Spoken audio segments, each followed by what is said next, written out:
Buenos días de Padua. Completamos hoy la parte de este curso dedicada a las valvulopatías, afrontando una otra patología valvular particularmente frecuente en la población, la insuficiencia aórtica.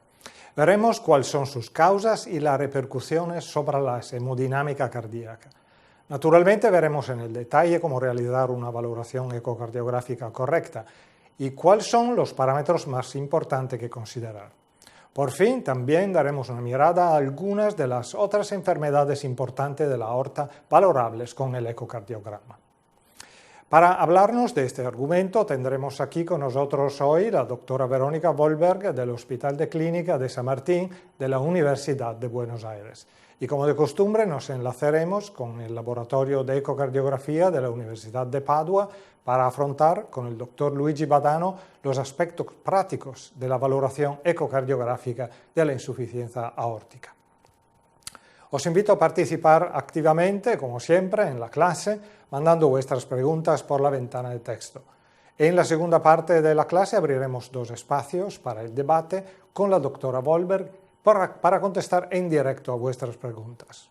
Bien, entramos en el argumento de hoy, vemos cuáles son las causas de estas valvulopatías y sus repercusiones hemodinámicas. Escuchamos a la doctora Wohlberg. Les doy la bienvenida a esta sexta clase del My Ecocardiolab. Yo soy la doctora Verónica Wohlberg, cardióloga universitaria, trabajo en el Hospital de Clínica José de San Martín, es el hospital universitario, y como otros antecedentes, soy la exdirectora del año pasado del Consejo de Ecocardiografía y Doppler de la Sociedad Argentina de Cardiología.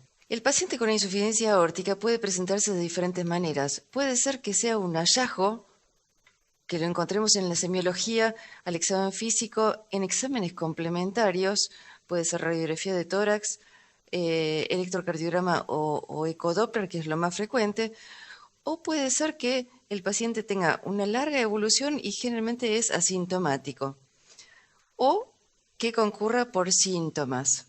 Hay que tener en cuenta que es una valvulopatía regurgitante por incompetencia de la válvula aórtica que determina principalmente una sobrecarga sobre el ventrículo izquierdo.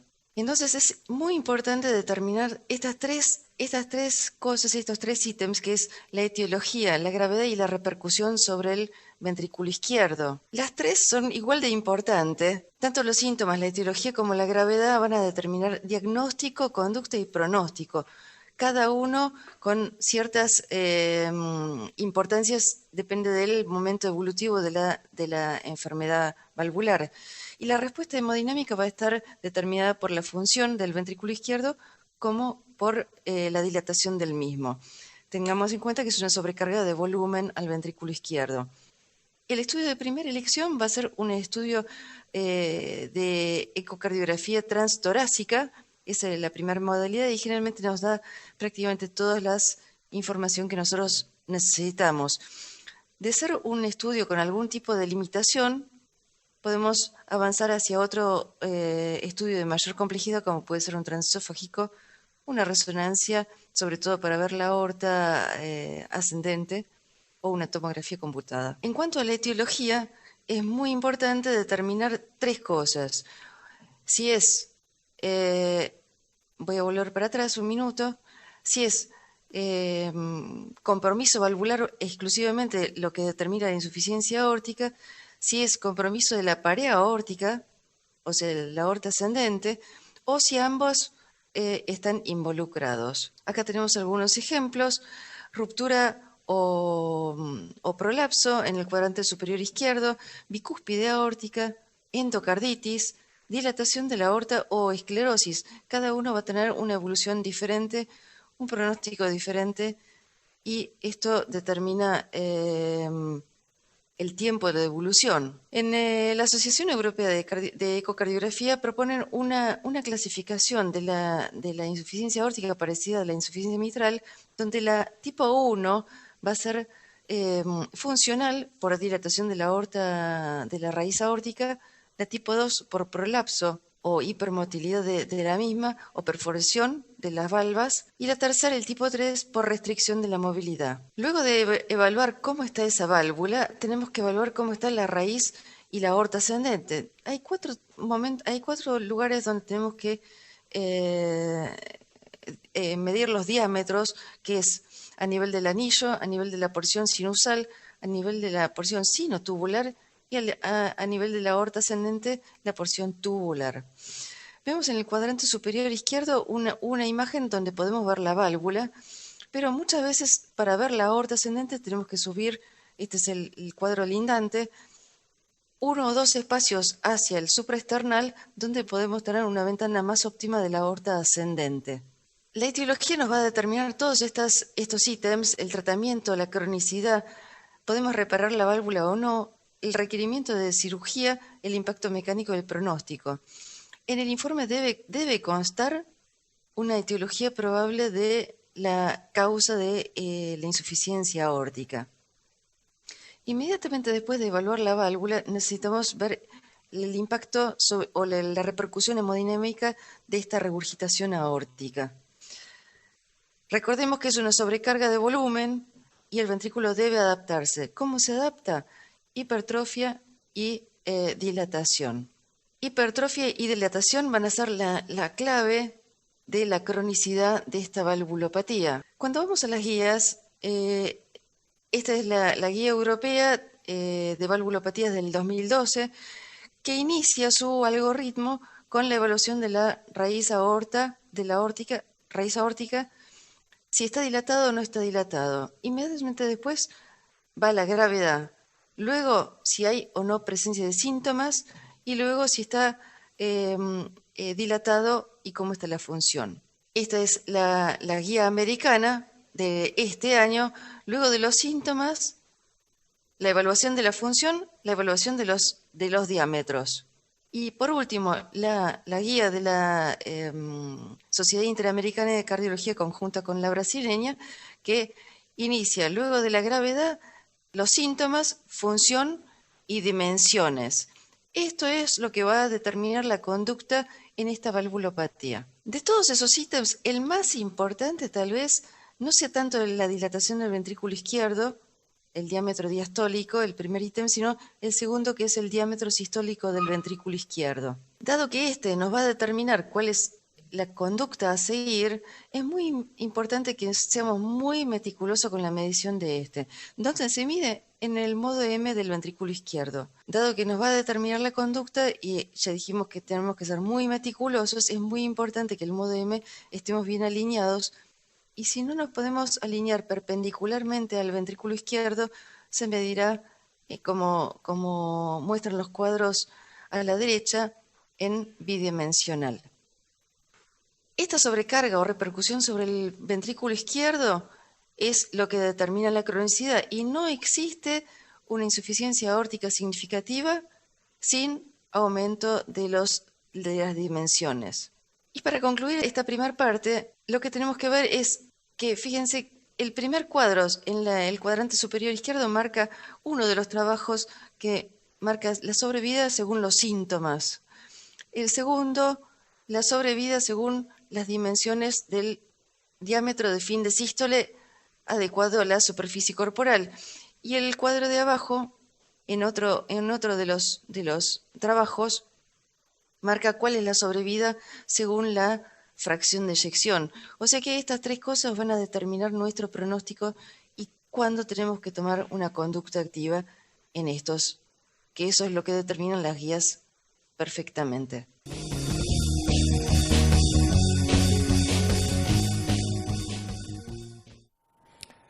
Después de haber visto los principales aspectos etiológicos y fisiopatológicos de la insuficiencia aórtica, empezamos ahora a entrar en el detalle de la valoración ecocardiográfica de esta valvulopatía. Vemos cuál método utilizar y cuál parámetros considerar.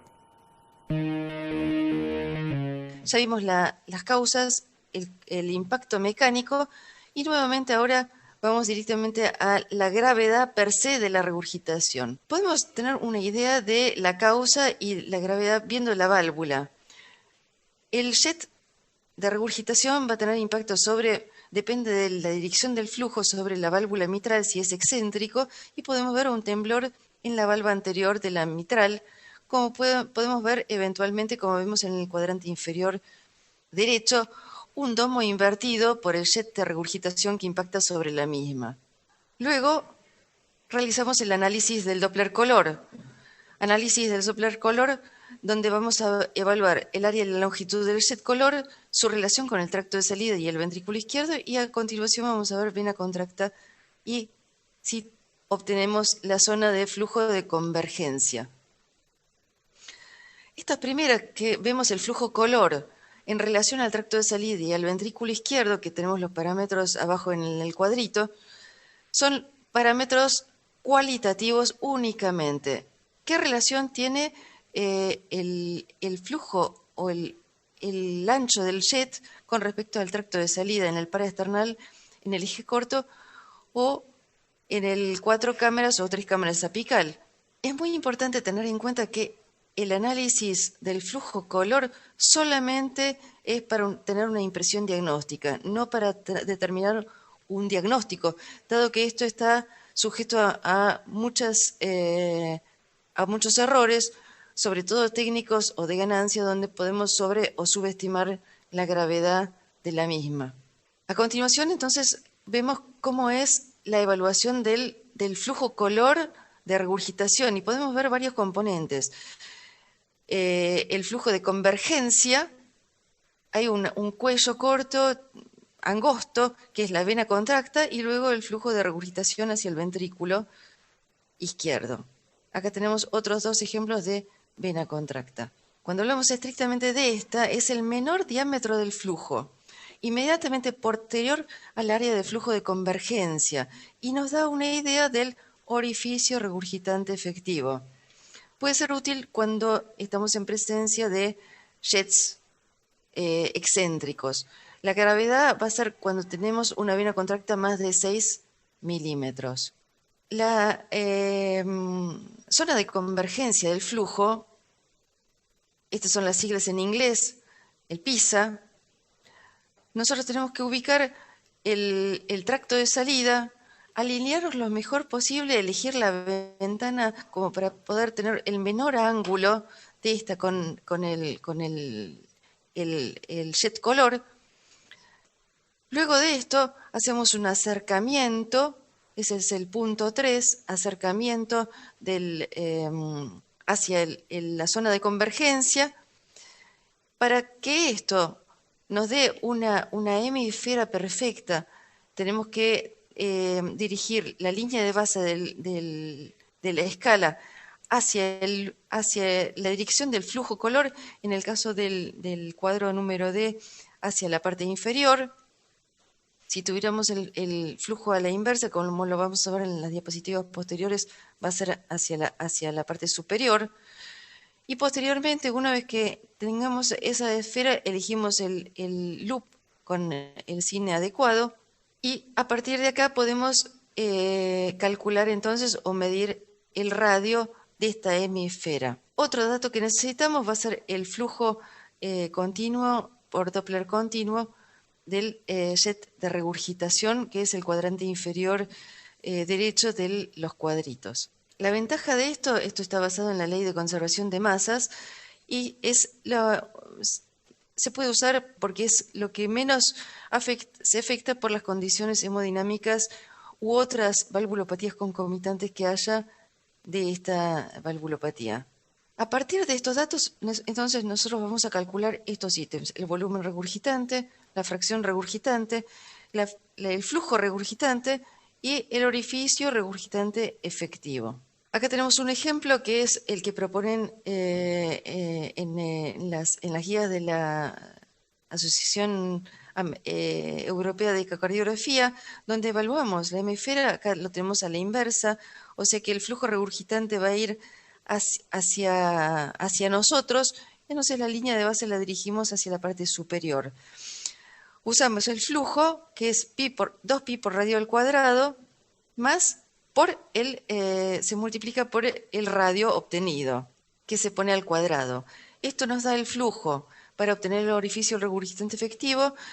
Esto lo dividimos por la velocidad pico de la regurgitación, lo tenemos en el cuadrante superior derecho, 450 en este ejemplo, y nos da el orificio regurgitante efectivo cuando dividimos el flujo por la velocidad pico de la regurgitación aórtica. El volumen regurgitante es el orificio regurgitante efectivo obtenido multiplicado por la integral de la regurgitación. Podemos obtener también por métodos volumétricos y están basados en lo siguiente, en que lo que entra al ventrículo parte regurgita. Entonces nosotros podemos obtener la fracción regurgitante o el volumen regurgitante restando el llenado ventricular al volumen sistólico. Entonces tenemos volumen sistólico obtenido a nivel del tracto de salida, pi por radio al cuadrado por la integral del tracto de salida,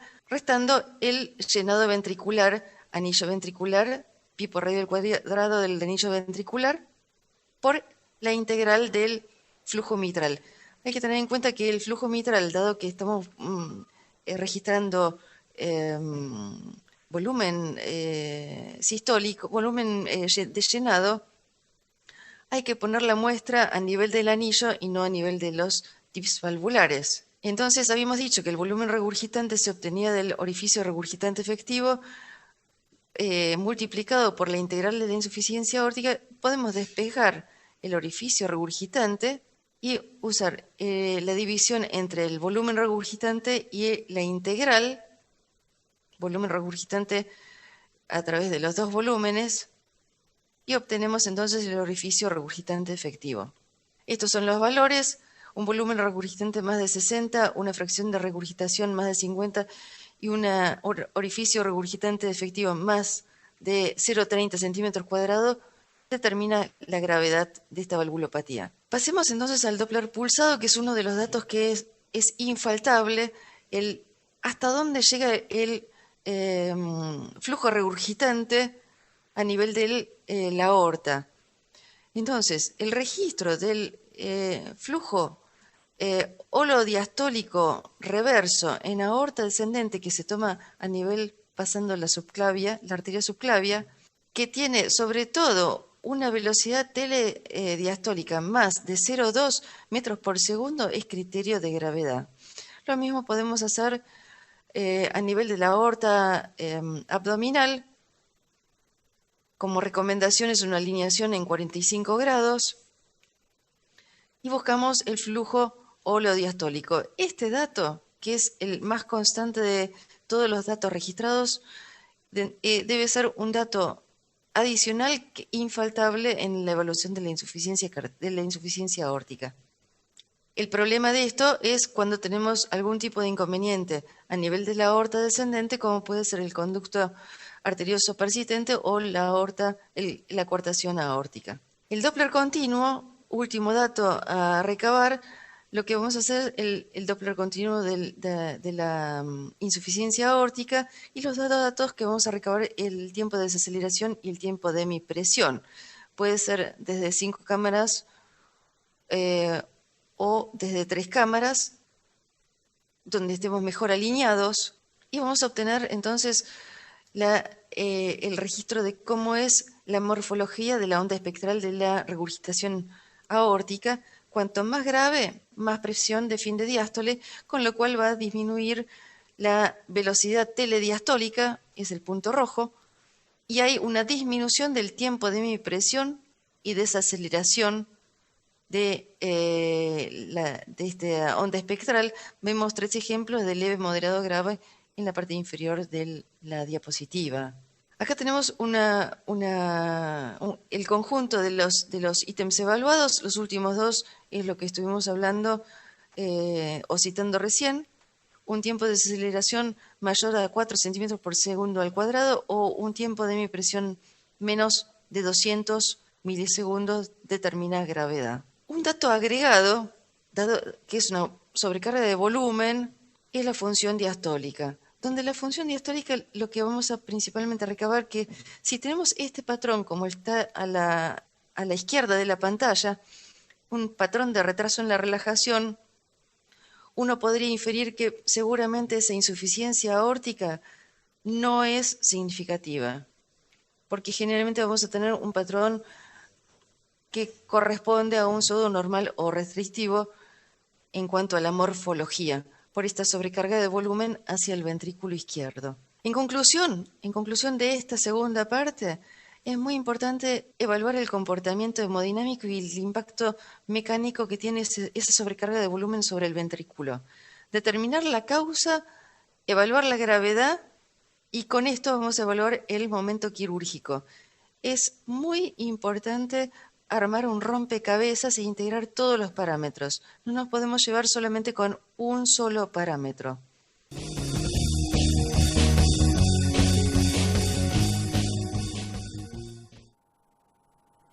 Bueno, hemos visto cuáles son los métodos cualitativos y cuantitativos para valorar con el ecocardiograma la insuficiencia aórtica.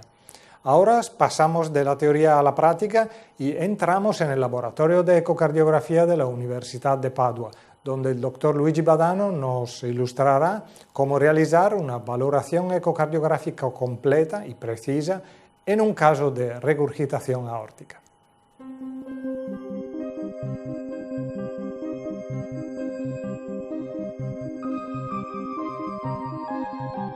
En pacientes con regurgitación AR es imperioso realizar un análisis minucioso de la morfología aórtica. La presencia de engrosamiento de las válvulas, las calcificaciones y la movilidad de las cúspides se pueden evaluar con una vista de eje largo paraesternal en una imagen amplificada de la raíz aórtica. Con el Doppler color podemos tener una primera impresión de la severidad de la regurgitación aórtica, visualizando el grosor del chorro de la regurgitación en su origen y su tamaño relativo con respecto al ancho del LVOT. Además, la dirección del chorro a veces puede brindar indicios sobre el mecanismo de la regurgitación. Por ejemplo, un chorro excéntrico sugiere una patología valvular intrínseca, en otras palabras, una regurgitación aórtica orgánica. La duración holodiastólica de la regurgitación aórtica se puede demostrar mejor en esta vista, usando la modalidad M-color, con el cursor perpendicular al chorro de la regurgitación y correlacionando el flujo de color de aliasing del registro en la modalidad M con la diástole registrada en la ECG. En un fotograma representativo en diástole se puede medir el ancho de la vena contracta. Un diámetro mayor de 6 milímetros sugiere una regurgitación aórtica severa.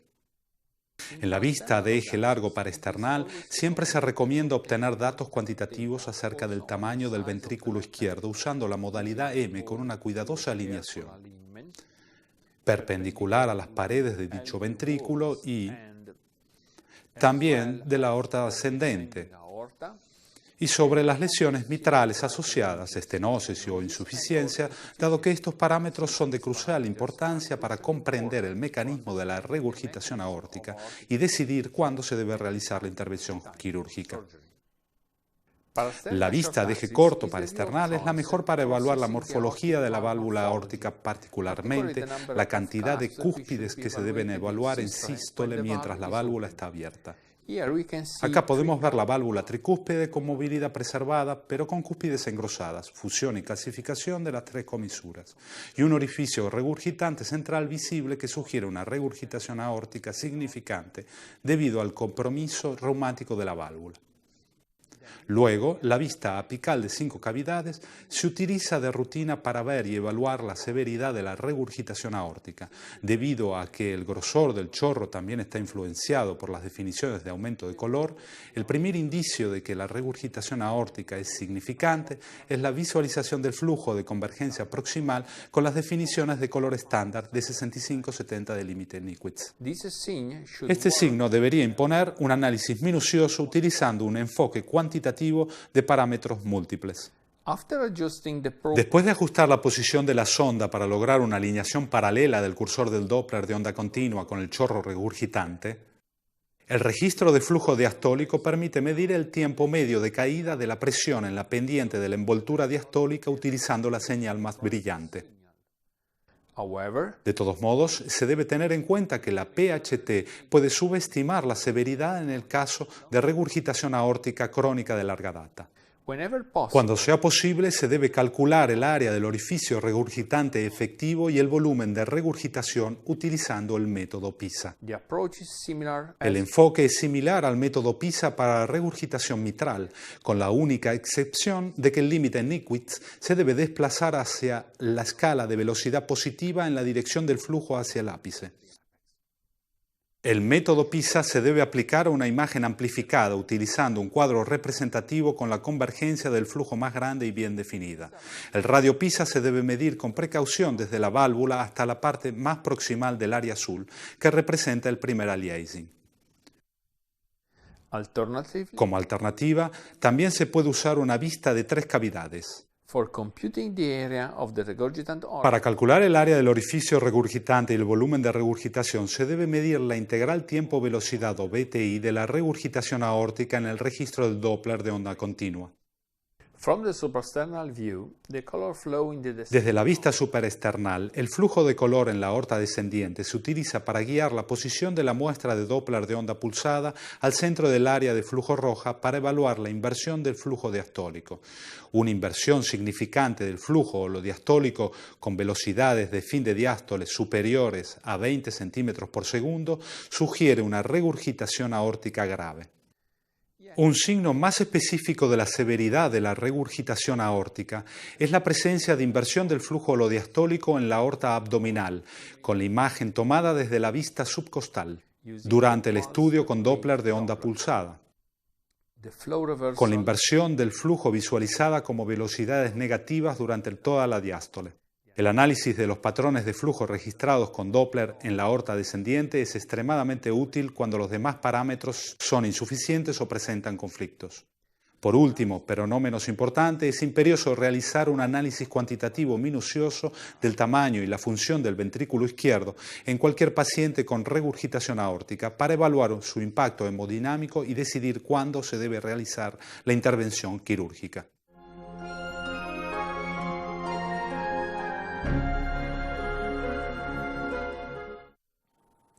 Bien, volvemos al estudio y abrimos el primer debate para contestar a vuestras preguntas. Y vamos a conectarse en directo con la Argentina, con la doctora Verónica Vollberg. Buenos días, doctora Vollberg. Gracias por estar aquí con nosotros hoy. ¿Cómo está, doctor Folino? Es un placer estar charlando con ustedes.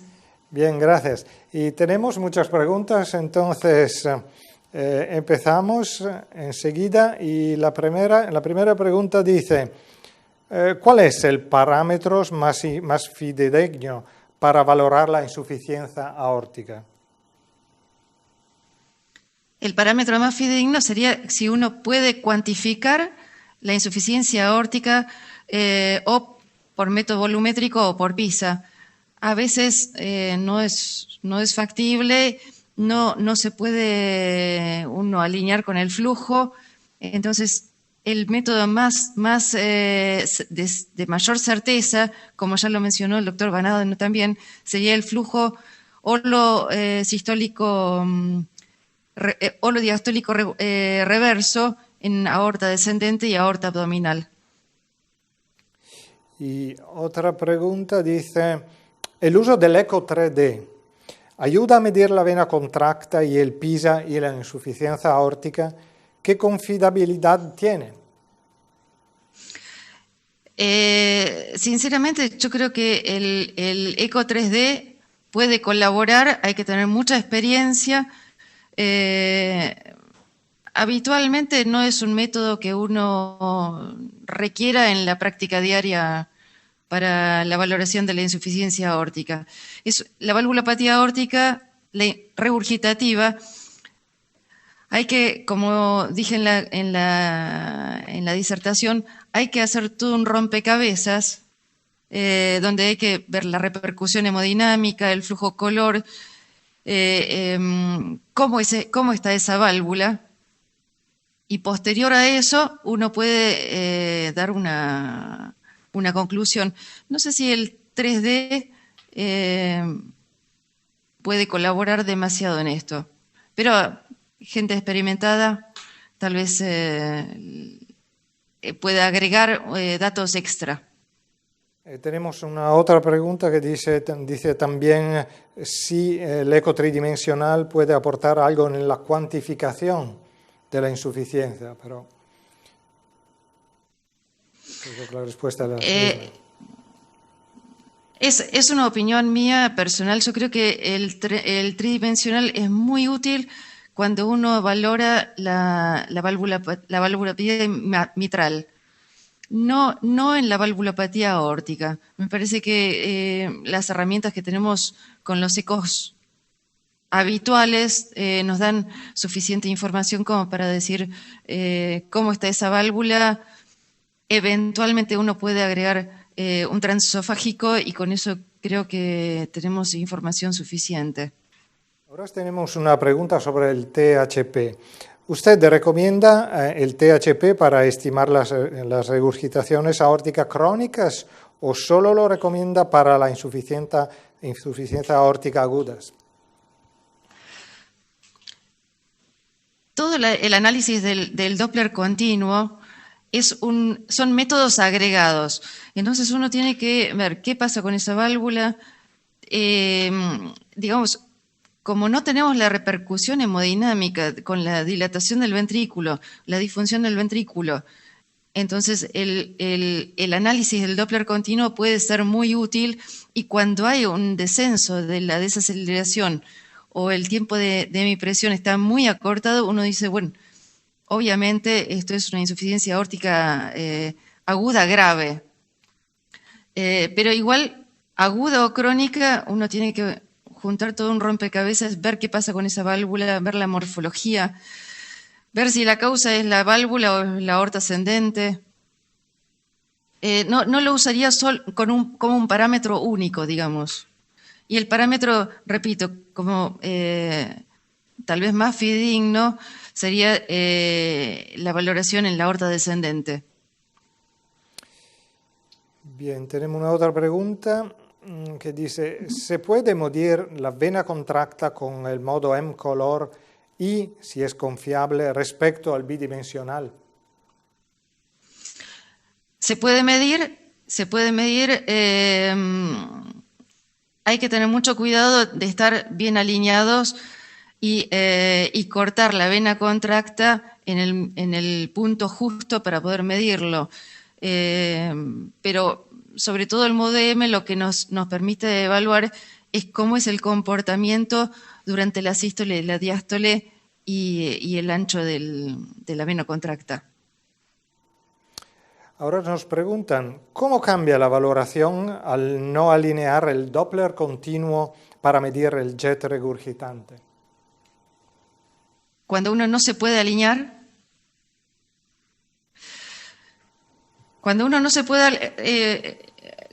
parámetros que uno no puede registrar con certeza y no es adecuado la valoración, no hay que utilizarlos directamente. Entonces se usan otro tipo de parámetros.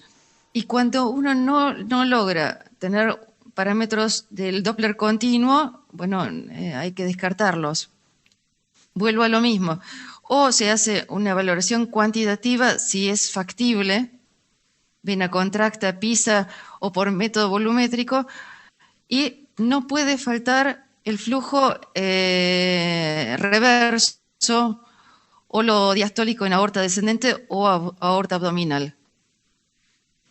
No hay que medir cosas que uno no mide con certeza un flujo fidedigno. Y ahora nos preguntan sobre los jets múltiples. Cuando existen jets múltiples, ¿cuál es el mejor método para cuantificar la insuficiencia aórtica? Bueno, jets múltiples uno pensaría que hay un defecto, perforación, prolapso de la válvula, hay que analizar correctamente cuál es, pero uno en definitiva ve cuál es el jet más representativo y eventualmente en ese caso habría que hacer un método cuantitativo por método volumétrico para cuantificar exactamente cuál es el volumen regurgitante. Y Tenemos una otra pregunta. Le agrego una cosa más. Eventualmente, si el transtorácico no es suficiente, en esos casos uno puede analizar mejor la válvula por transesofágico, obviamente, y ver cuál es el mecanismo real de esa regurgitación. Bien, nos preguntan, en patologías como el síndrome de Marfan, ¿los criterios quirúrgicos de la insuficiencia aórtica pura son los mismos? Esencialmente son los mismos. Lo que uno debe tener mucho cuidado es en la valoración de la evaluación de la aorta ascendente, cómo es la dilatación de esa aorta. Y tenemos una otra pregunta. ¿En qué ayudan las nuevas técnicas para evaluar el tiempo quirúrgico? Es una pregunta muy general. Las nuevas técnicas, supongo que se refiere esencialmente a strain rate, o cualquier tipo de deformación de fibra. Me parece que no está incorporado en las guías, pero ese tipo de técnicas nos ayuda en especial a valorar cómo está la función. Cuando la fracción de eyección impresiona normal, sabemos que la fracción de eyección es una valoración solamente de la cámara, pero no estrictamente cuando está fallando la fibra. Entonces, todas esas nuevas técnicas nos pueden aportar cuando estamos al límite y tenemos que evaluarlo más de cerca a ese paciente. Lo que podemos eventualmente incorporar, hay algunos trabajos que, como se evalúa en la insuficiencia cardíaca, la relación E' es uno de los parámetros que uno puede incorporar, y muy sencillo también la incorporación de la onda S del Doppler tisular, sobre todo del anillo lateral de la válvula mitral. Me parece que esos son técnicas que pronto se van a ir incorporando en las guías cuando estén un poco más estandarizadas. Bien, interrumpimos el debate por un momento, pero enseguida vamos a conectarse de nuevo con la doctora Wohlberg. Pero ahora somos nosotros que queremos invitarlos a contestar a una pregunta. La pregunta es, en la toma de decisión quirúrgica de un paciente con insuficiencia aórtica grave, asintomático, con función sistólica conservada, ¿cuál es el criterio más importante? El diámetro diastólico del ventrículo izquierdo mayor de 70 milímetros, la fracción de eyección menor de 65%, un diámetro sistólico del ventrículo izquierdo mayor de 50 milímetros, o la etiología de la insuficiencia aórtica es una aorta bicúspide. Y os recuerdo que para participar en esta prueba tenéis que reducir la ventana de vídeo y picar sobre el icono rojo que veis en la parte superior de la pantalla con la inscripción Test Live. Más tarde veremos juntos cómo habéis contestado con la doctora Wohlberg.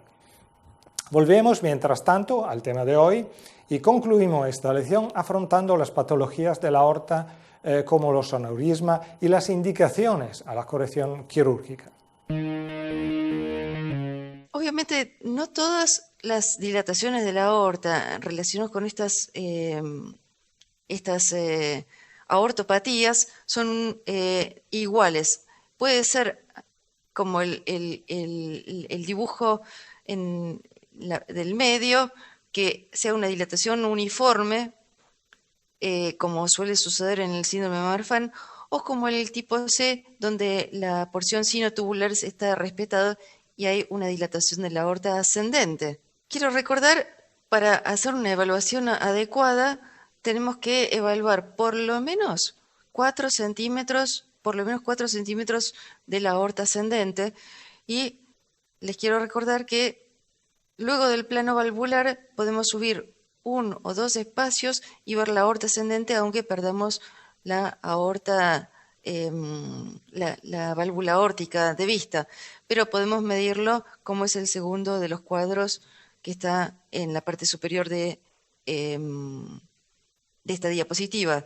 De no ser factible, nos iríamos a un estudio complementario de mayor complejidad, como puede ser un transesofágico, pero de elección sería una angioresonancia o una angiotomografía. Estos serían los síndromes aórticos ligados a las geneticopatías, algunos con genes estables y otros con genes variables, como es la bicúspide aórtica, donde hay varios genes ligados a ella, el síndrome de Marfan, el síndrome de Lesch-Dietz, el síndrome de Ehlers-Danlos, la bicúspide aórtica y el aneurisma de aórtico familiar. En cuanto a los dos que voy a hablar, que es la bicúspide aórtica, quiero presentarles dos de los trabajos.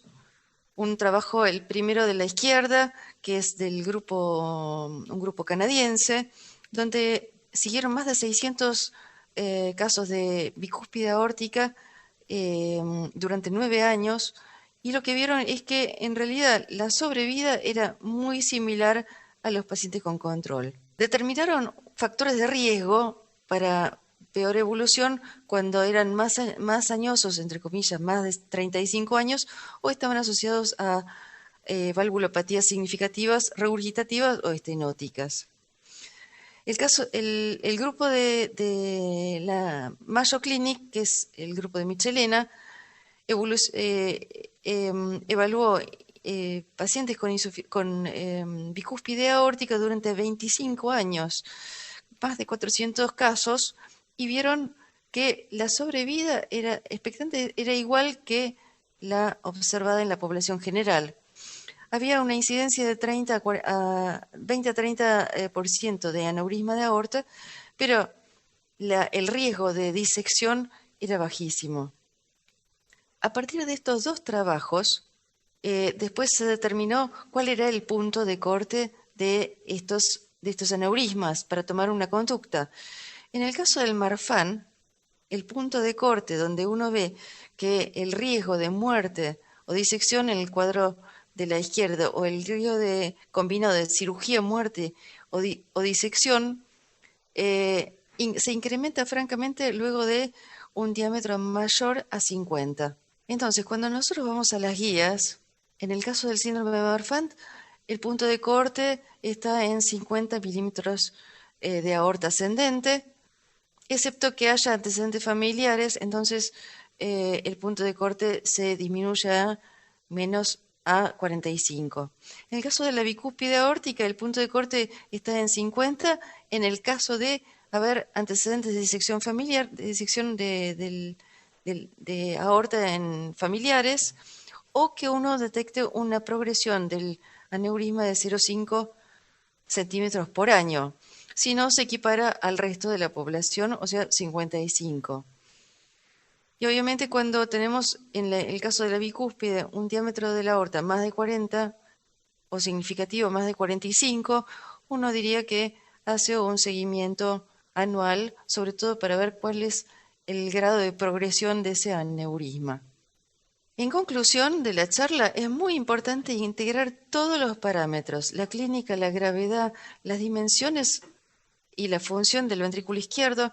Hay que determinar cuál es la etiología. Hay que evaluar, muy importante, evaluar la aorta ascendente. Y hay que pesquisar y evaluar síntomas. Dado que es una charla más ecocardiográfica, no he hablado de esto, pero ante la duda hay que realizar un test funcional.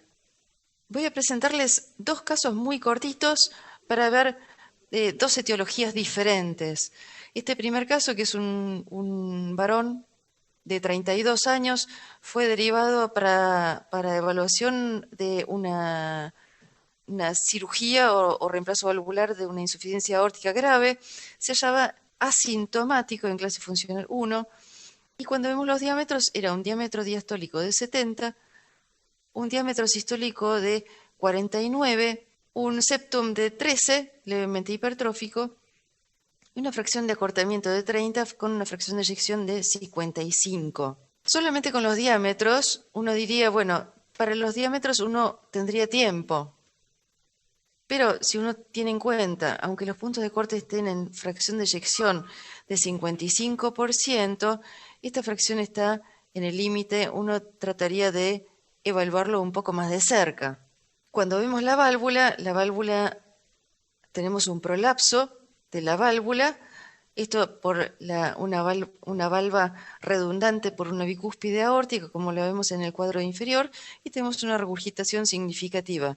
Este paciente habría que seguirlo de cerca, evaluar eventualmente con un test funcional si está realmente en clase funcional 1 y ver cómo se comporta el ventrículo por la función, no por las dimensiones. En este caso 2, la etiología es diferente, porque uno ve una válvula que no está engrosada, cuando la vemos en el cuadrante superior derecho, que es una válvula trivalva, y que podemos evaluar un orificio en el centro por falta de coaptación por la dilatación de la aorta ascendente y la alteración de la arquitectura de la porción sinotubular. La insuficiencia aórtica era significativa. Les agradezco la atención, espero que les haya servido y los saludo. Gracias.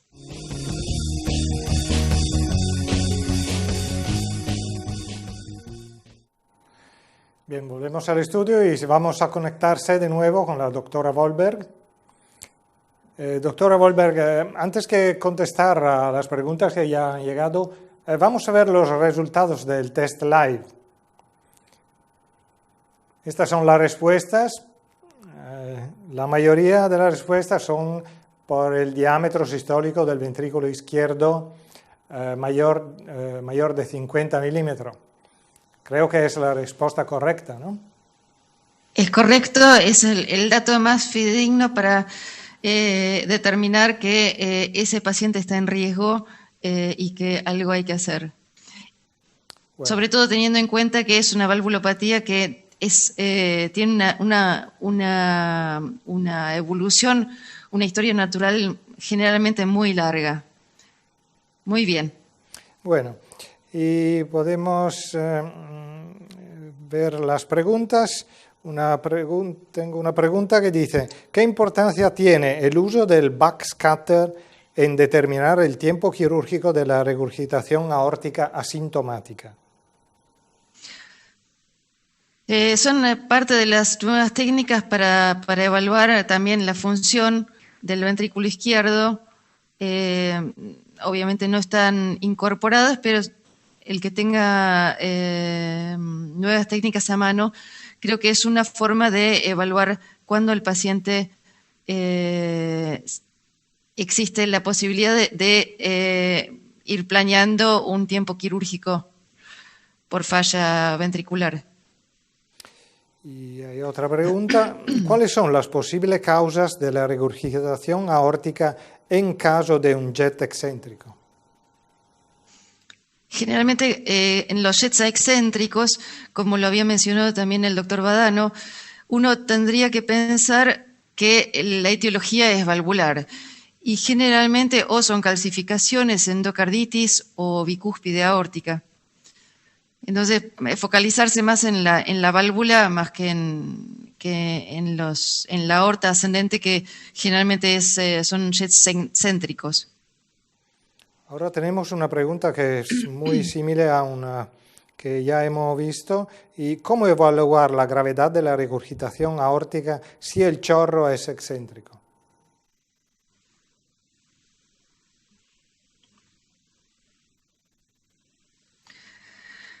Si el chorro, cuando uno no puede alinearse, hay métodos que uno no debería usar. Si vemos el Doppler continuo, si uno no puede tener una buena onda perfecta de espectral, uno no debería usar Doppler continuo para la valoración. El método que no puede faltar nunca es el flujo reverso o lo diastólico en aorta descendente y aorta abdominal. Pero muchas veces, si uno logra una vena contracta o un PIS adecuada en jets excéntricos, podemos llegar a lograr los datos adecuados si uno logra la imagen en el Doppler color fidedigna.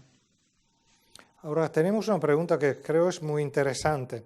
Nos preguntan, ¿es útil medir la longitud del jet o el área del jet en el ventrículo izquierdo?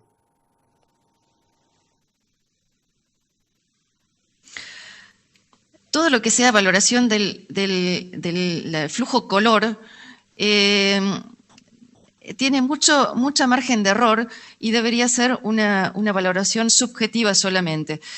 Uno puede tener una impresión que el jet llega hasta la punta, que el jet llega hasta la mitad del ventrículo izquierdo, hasta el tip valvular, da una idea de gravedad, pero no debería ser el único método de valoración, porque tiene mucho margen de error. Uno tiene más ganancia en el equipo, menos ganancia en el equipo, esto puede variar y tiene que agregarse otro tipo de métodos para la valoración y la conclusión. Y ahora tenemos un colega que nos pregunta, ¿qué esperar en la insuficiencia aórtica severa cuantitativa asintomática? Fundamental, y eso lo dicen las guías clarísimo, y creo que eso es lo que dicen los trabajos, es los diámetros y la función. Y pesquisar, muchas veces, como es una valvulopatía de una historia lateral larguísima, si uno tiene algún tipo de duda, uno puede agregar cosas de lo cual yo no hablé, porque es más con orientación clínica, pero uno puede agregar ecoestrés para valoración de la insuficiencia aórtica, ver si esa valvulopatía no desarrolla durante el ejercicio hipertensión pulmonar. Uno puede ver cómo se comporta el ventrículo y se podría llegar a hacer ergometría convencional para ver si no hay desarrollo de síntomas durante. Pero el dato principal es el diámetro de fin de sístole y la fracción de eyección. Eso es lo que principalmente dicen las guías. O sea que si uno tiene dudas, el paciente tiene ventrículos en el límite, bueno, será un ecocardiograma tal vez cada 6 meses o lo que determina el médico para evaluar la progresión de ese ventrículo y de esa insuficiencia aórtica. Y ahora tenemos una pregunta sobre la insuficiencia aórtica aguda. ¿Cuáles son los hallazgos típicos en caso de regurgitación aórtica aguda? En la regurgitación aguda, principalmente ese ventrículo no puede adecuarse a esa sobrecarga de volumen. Así que pronto vamos a tener dilatación de la aurícula, vamos a tener síntomas por hipertensión pulmonar y hipertensión pulmonar. Y principalmente es un cuadro clínico completamente diferente que no nos da los tiempos y hay que ver el mecanismo. Es la aorta ascendente, endocarditis, disección, ruptura, y el ventrículo ahí no nos va a colaborar para determinar si, digamos, ahí los diámetros no nos sirven. Entonces, vemos métodos volumétricos y el reflujo en la aorta descendente. Y ahora tenemos una pregunta sobre la disección aórtica. Nos preguntan, ¿cómo podemos distinguir entre un lumbre auténtico o falso en la disección aórtica? ¿Me la repite? ¿Cómo puedo distinguir entre el lumen? Auténtico y falso.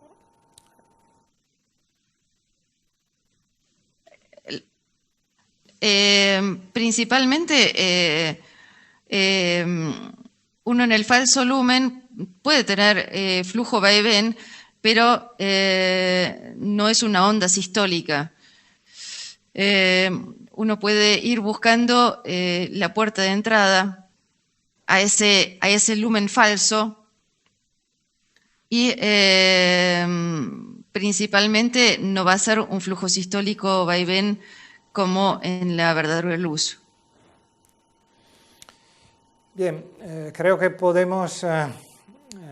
tenemos que concluir aquí nuestro encuentro. Gracias, doctora Wohlberg. Gracias por haber estado aquí con nosotros. Ha sido un placer, doctor Folino. Gracias por la invitación. Gracias a usted. Y gracias también a todos vosotros por no haber seguido y os doy cita para el próximo encuentro de este curso que se tendrá el día 16 de septiembre. Tendremos con nosotros de Houston, en los Estados Unidos, el doctor Miguel Quiñones, que nos hablará de la valoración ecocardiográfica de las válvulas protésicas. Hasta luego.